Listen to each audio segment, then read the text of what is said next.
봄이 시작되는 달입니다. 여기저기서 이제 새싹이 돋아날 터인데 우리 믿음의 성도들의 삶 속에도 올 한 해 좋은 소망의 싹들이 움터나게 되기를 먼저 주님의 이름으로 간절히 축원합니다. 오늘 우리가 이 말씀 속에서 먼저 2절 말씀을 봅니다. 아침에 다시 성전으로 들어오시니 백성이 다 나오는지라 앉으사 그들을 가르치시더니. 예수님이 계시고 곳에는 언제든지 사람들이 모여들었고 사람들은 예수님의 가르침을 들었습니다. 그러나 다 같은 목적, 같은 생각을 가지고 가르침을 듣는 것이 아니었습니다. 어떤 사람들은 생명의 말씀으로 알고 그 생명의 말씀을 사모하는 마음으로 주님이 주시는 말씀을 들었습니다. 마태복음 13장을 보니까 예수님이 이런 사람들에게는 100배, 60배, 30배의 결실을 볼 것이다, 그렇게 축복의 말씀을 주셨습니다. 또 어떤 사람들은 기적이나 흥미로운 일들이 주님의 말씀 중에서 나올 것이다, 그렇게 기대하고 그 말씀을 듣는 사람이 있습니다. 요한복음 3장에 나오는 니고데모라고 하는 사람이 그 대표적인 경우입니다. 니고데모는 그래서 밤중에 예수님을 찾아왔죠. 찾아온 이유는 예수님을 통해서 나타나는 기적과 표적에 관심, 또 기대가 있었기 때문에 그렇게 찾아온 겁니다. 또 어떤 사람은 예수님의 말씀에서 문제점이 없는가, 문제점을 찾아내고 트집을 잡기 위해서 말씀을 듣는 그런 좋지 않은 사람들이 있었습니다. 이 사람들은 주로 유대 지도자들이었죠. 예수님의 말씀이 율법에 어긋나지는 않는지 이걸 확인하기 위해서 말씀을 듣는 겁니다. 또 말씀을 듣는 사람들은 이렇게 말씀을 듣기만 하는 것이 아니라 질문도 합니다. 유대인들 중에서는 예수님의 말씀을 다 듣고 질문을 한 사람들이 여럿 있습니다. 그 질문 내용도 보면 아주 다양해요.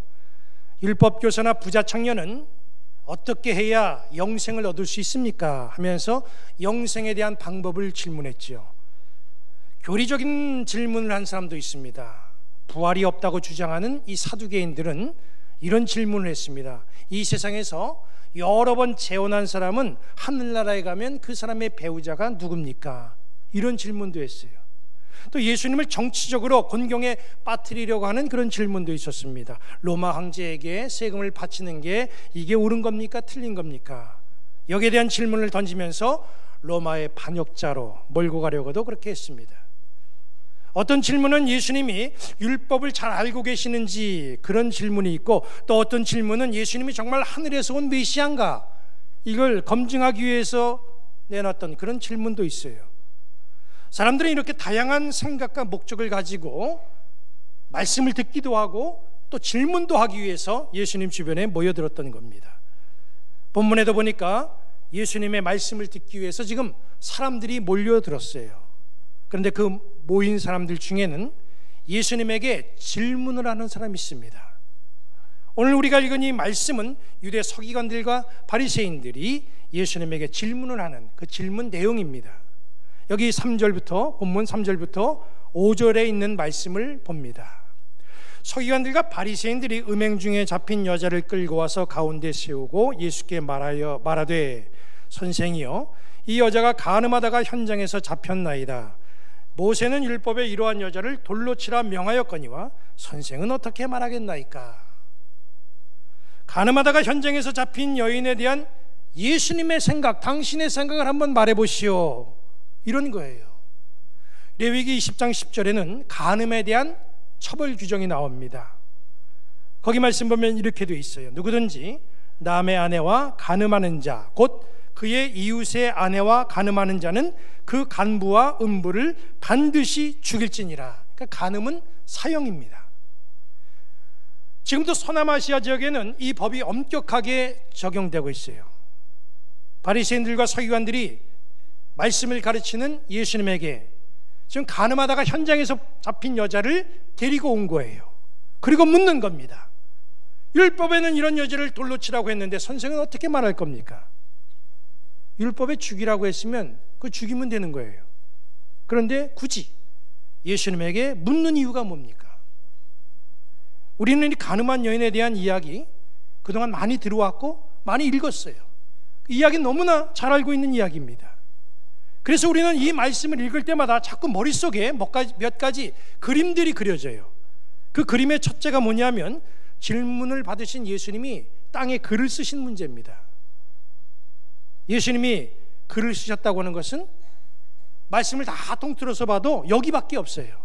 그것도 무슨 파피루스나 어떤 그런 것에 글을 쓴 것이 아니라 땅에다가 손가락으로 글을 쓰셨어요. 그런데 그 글의 내용이 무엇인지는 우리가 알 수가 없습니다. 성경에서 그 내용을 정확하게 밝혀주면 아, 이런 내용이구나 라고 주님의 생각을 읽을 수가 있는데 성경에는 그런 내용을 말씀하고 있지 않습니다. 본문은 그 상황에 대해서 이렇게 말씀하고 있어요. 6절 하반절부터 7절 상반절 보니까 예수께서 몸을 굽히사 손가락으로 땅에 쓰시니 그들이 묻기를 맞이하였는지라. 8절부터 9절 보니까 다시 몸을 굽혀 손가락으로 땅에 쓰시니 그들이 이 말씀을 듣고 양심의 가책을 느껴 어른으로부터 시작하여 젊은이까지 하나씩 나갔다 그랬어요. 예수님이 서기관들과 바리새인의 질문을 받으신 다음에 답을 말씀으로 하지 아니하시고 몸을 굽혀서 땅바닥에다가 손가락으로 글을 쓰셨다는 거예요. 그런데 사람들이 그 글을 첫 번째 읽어본 다음에 다시 또 재차 예수님에게 질문을 던지는 거예요. 그러니까 예수님이 또다시 몸을 굽혀서 글을 쓰셨어요. 그런데 이번에는 묻던 이 서기관들과 바리새인들, 그 주변에 모였던 사람들이 모두가 다 그 자리를 떠나는 일이 벌어졌어요. 우리가 궁금한 건 도대체 예수님께서 땅바닥에다 무슨 글을 쓰셨길래 모였던 사람들이 그 글을 읽고 그 현장을 떠났냐는 거지요. 우리는 정확하게 알 수는 없어요. 과연 그 글이 무엇이었을까? 무슨 글이었길래 사람들이 그 글을 보고 슬그머니 다 돌아가는 걸까? 그 글을 알 수는 없지만 많은 사람들이 이 일에 대해서 관심을 갖고 그리고 추측해 봅니다. 특별히 신학자들은 과연 그 글이 무엇이었는가 추측을 하면서 그 글이 레위기 20장 10절의 말씀이 아니었겠는가 그렇게 추측을 했어요. 정확한 건 아니고 추측입니다. 그 말씀을 다시 읽어드리면 이렇게 되어 있죠. 누구든지 남의 아내와 간음하는 자 곧 그의 이웃의 아내와 간음하는 자는 그 간부와 은부를 반드시 죽일지니라. 예수님이 쓰신 글은 바로 다른 말씀이 아니라 레위기 20장 10절의 말씀이다. 이제 이런 주장이에요. 간음이라고 하는 게 혼자 이루어지는 게 아니죠. 반드시 상대가 있어야 됩니다. 그리고 율법은 간음하면 둘 다 사형에 처해야 된다. 그렇게 규정을 하고 있어요. 그런데 서기관들과 바리새인들은 간음한 현장에서 여자만 데리고 왔다는 거예요. 간음한 남자에 대해서는 언급이 없어요. 이게 불법이라는 거지요. 레위기 20장 10절의 말씀대로 간음한 여자뿐만 아니라 간음한 남자도 데려와야 한다는 거예요. 그런데 간음한 여자만 데려온 거 이건 불법이라는 겁니다. 그리고 예수님이 쓰신 레위기 20장 10절의 말씀을 보고 그 불법이 들통났기 때문에 슬그머니 그 자리를 떠났다. 이런 주장이지요.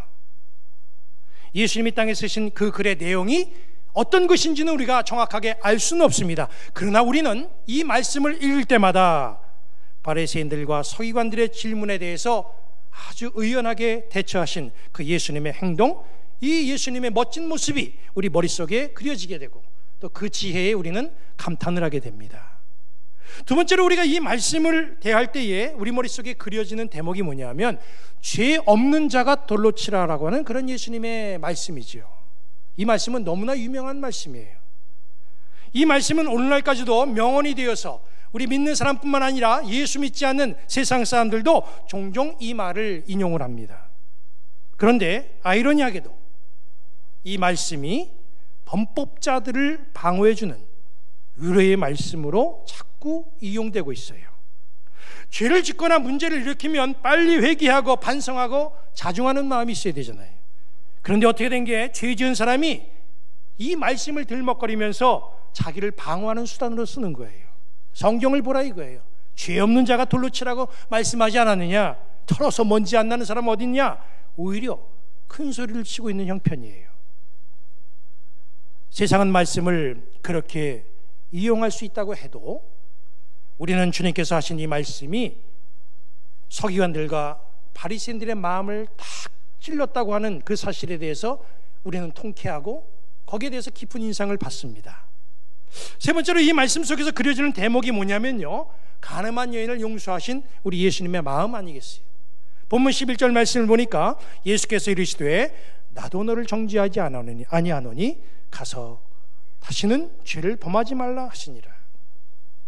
가늠한 사람까지도 용서해 주시는 이 말씀이 많은 사람들에게 의뢰의 말씀으로 다가옵니다. 그리고 우리는 이 말씀을 읽을 때마다 법을 뛰어넘어서 한없이 용서해 주시길 원하시는 용서의 주님을 생각하면서 마음속에 소망도 품지요. 서기관들의 질문, 바리새인들의 질문에 대해서 지혜롭게 대처하신 예수님, 가늠한 여인을 용서하시면서 보여주신 주님의 그 넓으신 사랑의 마음, 우리가 이 이야기를 읽으면서 이런 내용들이 우리에게 정말 좋은 교훈의 말씀으로 자리하고 있는 게 틀림이 없어요. 그러나 우리는 이 말씀 속에서 본질과 비본질을 구분해낼 줄 알아야 됩니다. 우리는 이 이야기 속에서 간음을 했지만 용서받은 여인에게 포인트를 두고 읽을 때가 참 많이 있었어요. 또 간음한 여인을 용서해 주신 우리 용서의 주님에 대해서 포인트를 두고 읽을 때가 참 많이 있었지요. 간음한 여인을 용서해 주신 우리 예수님, 간음을 했지만 용서를 받고 새 출발할 수 있는 기회가 얻어진 이 여인, 이 모습 속에서 우리는 본질을 찾으면 안 됩니다. 바리새인들과 서기관들은 간음하다가 현장에서 잡힌 여인을 예수님께로 데려왔어요. 왜 데려왔습니까? 그들에게는 분명한 어떤 목적이 있었다는 거예요. 바리새인들과 서기관들의 관심은 사실 간음하다가 붙잡힌 이 여인, 간음한 이 여인 여기에게 있는 게 아니에요. 간음한 여인을 처벌하려고 하는 것이 이들의 목적이 아닙니다. 간음한 여인은 그냥 법대로, 율법대로 그냥 처리하면 되는 문제예요. 그렇다고 한다면 그들의 관심, 정말 그들이 갖고 있는 목적과 관심이 어디에 있는 겁니까? 6절에 나와 있죠. 6절 보면 이렇게 되어 있습니다. 그들이 이렇게 말하면 고발할 조건을 얻고자 하여 예수를 시험함이로라. 예수님에게서 고발할 구실을 찾으려고 하는 것이 그들의 궁극적인 관심이며 목적이었다는 거예요. 그리고 그것이 이 이야기의 본질입니다. 그렇다고 한다면 간음한 여인은 뭐예요? 간음한 여인은 서기관들과 바리새인들이 예수님을 고발하려고 사용한 미끼라는 거죠. 예수님을 잡으려는 이 엄청난 계획에 여인이 이용이 됐던 거예요. 사용이 된 겁니다. 도구가 된 거예요. 간음한 여인은 바리새인들과 서기관들이 예수님을 낚으려고 사용한 미끼가 된 거예요. 유대 지도자들은 어떻게 해서든지 예수님을 처벌하려고 했어요. 그 일을 이루기까지 미끼가 필요합니다. 간음한 여인은 이들에게 좋은 미끼감이었어요. 이것은 우리에게 대단히 중요한 교훈의 말씀입니다. 만약 그 여인이 간음하지 않았다고 한다면 바리새인들과 서기관들은 그 여인을 미끼로 사용하지 않았을 거예요. 간음했기 때문에 미끼가 됐다는 것이죠. 에베소서 4장 27절은 우리에게 이렇게 말씀하고 있습니다. 마귀에게 틈을 주지 말아라. 마귀는 하나님께서 창조하신 이 세계의 피조물들을 미끼로 활용해 가지고 하나님의 구원 역사를 무너뜨리려고 합니다. 마귀는 나의 약점과 나의 허물과 나의 실수를 기다리고 있어요. 그리고 나의 허물이 드러날 때 여지없이 그것을 미끼로 삼고 하나님의 역사를 무너뜨리려고, 하나님의 일을 방해하려고 그것을 이용을 합니다. 마귀는 오늘 사자처럼 삼킬 자를 두루 찾아다닌다 그랬죠.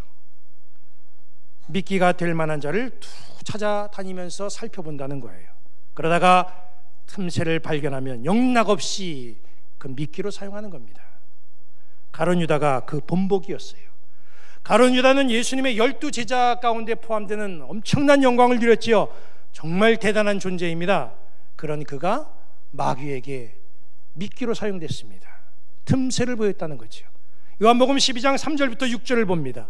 마리아는 지극히 비싼 향유, 그 순전한 나드 한 그릇을 가져다가 예수의 발에 붓고 자기 머리털로 그의 발을 닦으니 향유 냄새가 집에 가득하더라.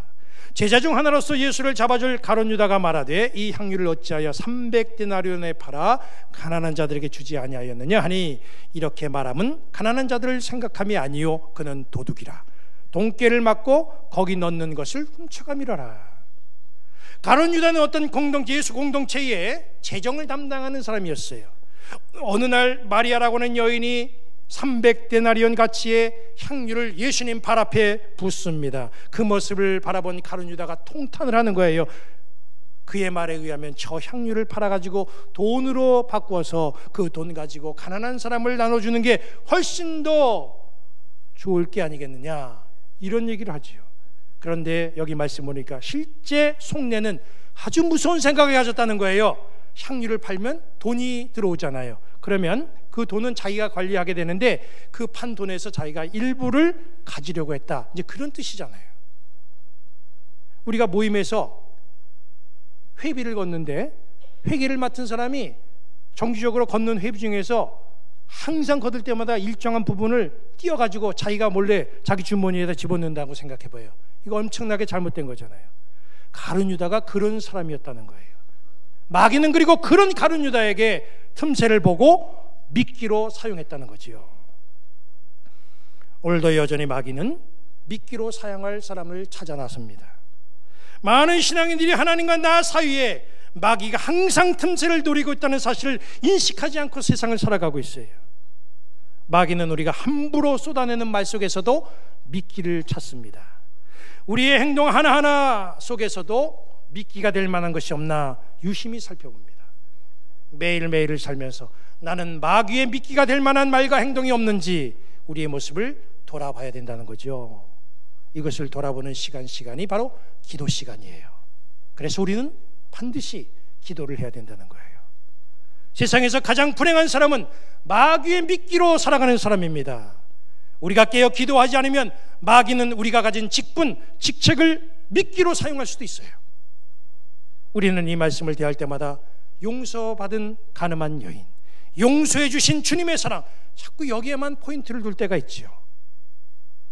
이 여인의 행위가 예수님을 고발하려고 하는 이 서기관들, 바리새인들의 미끼가 되었다는 사실, 여기에 본질을 두시기를 바랍니다. 나의 행동 하나하나가 마귀에게 미끼가 될 수가 있어요. 마귀의 미끼가 되지 않도록 조심하시기 바랍니다. 신앙생활 중에서 마귀에게 이용당하는 사람이 한 심령도 없기를 바랍니다. 마귀가 세상을 두루 살피면서 영혼을 파괴시킬 수 있는 그 미끼를 찾는데 내가 그 미끼로 사용되면 안 되는 거예요.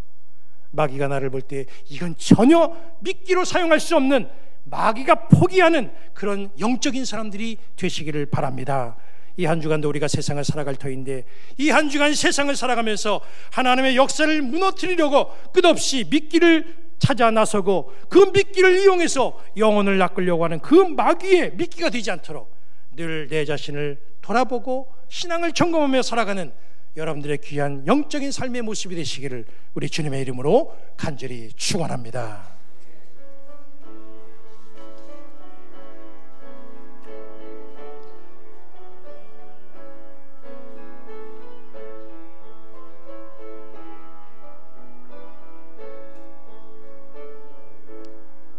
나의 모든 행실을 주여 기억 마시고 바른 길로 인도하소서.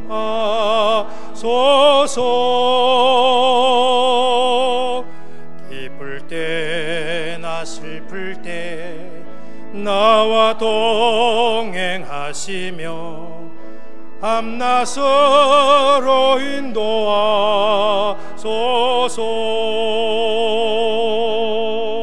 내 모든 형편을 다 기억하시고 늘 나와 동행하옵소서. 나의 생명 주 앞에 남김없이 드리니 주여 너를 받아주소서.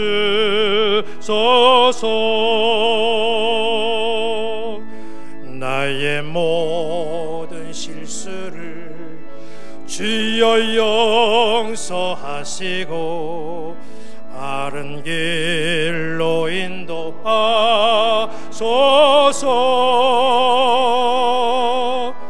주의 크신 사랑과 하늘나라 영광을 나도 전파하게 하소서. 내 모든 형편을 다 기억하시고 늘 나와 동행하옵소서.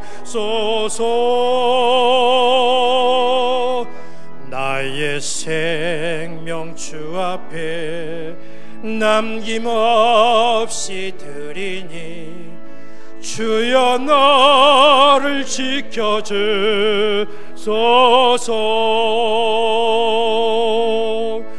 이 땅 위의 모든 것 마지막 날 될 때에 주여 나를 받아주소서. 주의 얼굴 대할 때 귀한 상급 주시고 면류관을 쓰게 하소서. 내 모든 형편을 다 기억하시고 늘 나와 동행하옵소서.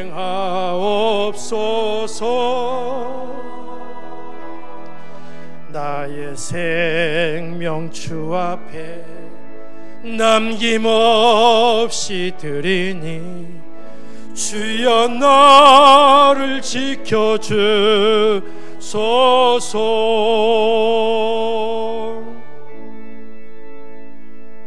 하나님 감사합니다. 세상을 사랑하는 저희들을 주의 자녀 삼아주시고 사명도 맡겨주시고 일꾼으로 세우시니 하나님 감사합니다. 이 땅을 살아가는 동안에 주의 일꾼 되어 주님의 도구로 살아가기를 소망합니다. 주님의 사람으로 살아가며 마귀의 미끼가 되지 않도록 우리의 몸과 마음을 늘 정결케 이끌어 주시옵소서. 성부와 성자와 성령께서 오늘 주님 앞에 나와서 예배하며 나의 모습을 돌아보고 마귀의 미끼가 아닌 우리 주님의 도구가 되기를 원하며 세상을 향하여 나아가는 모든 성도들 머리 위에 지금부터 영원까지 함께 하시기를 간절히 축원하옵나이다. 아멘.